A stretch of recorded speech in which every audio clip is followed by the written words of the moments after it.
Good morning. Welcome to Radio Express. News reading by Anakha Saju.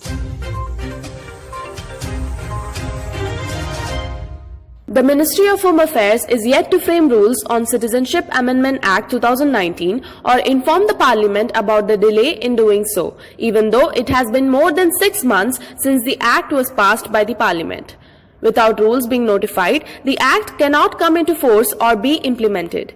The Parliamentary Standing Committee on Subordinate Legislation has decided to write to the Ministry on the status of the CAA rules, the chairman of the committee, K. Raghu Ramakrishna Raju, said. According to External Affairs Minister S. Jaishankar, non-alignment is an old concept today, but India will never be a part of an aligned system. Speaking about the consequences of global shifts, including the United States and the assertiveness of China, he said that there were opening spaces for middle powers like India, Japan, the European Union and others. The repositioning of the United States does not affect India much, as the country was never part of an aligned system. But countries who depended more on the US are finding that they have to take a call themselves on many issues, he noted. A new parliament building is prudent as the total number of seats is likely to increase substantially after 2026, the Central Public Works Department has told the Supreme Court. The number of Lok Sabha seats has remained unaltered at 545 based on the delimitation carried out on the basis of the 1972 census. It is likely to increase substantially after 2026 as the freeze on the total seats is only till then. The Border Security Force should be cautious and use non-lethal weapons while guarding the border with Bangladesh, Dr. A.K. Abdul Momin, Foreign Minister of Bangladesh, said on Monday. He told media in Dhaka that the areas where people have died in firing from the border guards have been identified and Dhaka is planning to station more forces at those hot spots to prevent casualties. Madhya Pradesh Governor Lalji Tandon passed away today morning at the age of 85. His son Ashutosh Tandon announced his death on Twitter. Prime Minister Narendra Modi said he was anguished by the news and remembered Tandon for his untiring efforts to serve the society.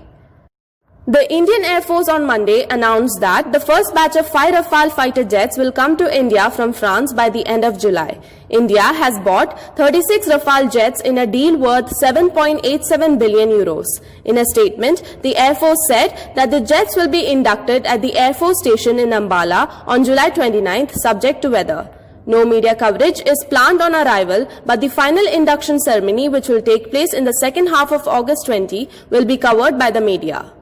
Nearly 5 years since the announcement of the Prime Minister's development package for Jammu and Kashmir, only 49% of the funds allocated towards 54 projects has been utilized, according to a review undertaken by the administration in July. While 9 projects have been fully completed and 8 more substantially completed, a majority of 31 projects are ongoing. 2 projects are slow-moving and 4 are at the detailed project report stage. The Birlas have expressed interest in completing the unfinished work of the Chinese signalling major, which was ousted of a 470 rupees railway contract recently. Texmaco Rail and Engineering Limited, one of the oldest railway engineering firms in India controlled by the KK Birla Group, has written to the dedicated Freight Corridor Corporation Limited proposing to take over the work on Monday.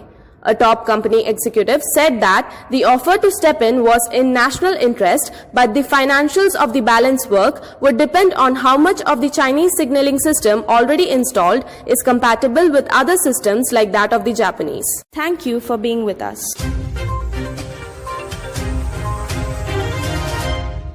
Radio Express. To receive Radio Express English news and English programs in your WhatsApp, please send a WhatsApp message English programs to 90727 95547 and please subscribe to our YouTube channel Radio Express. Thank you.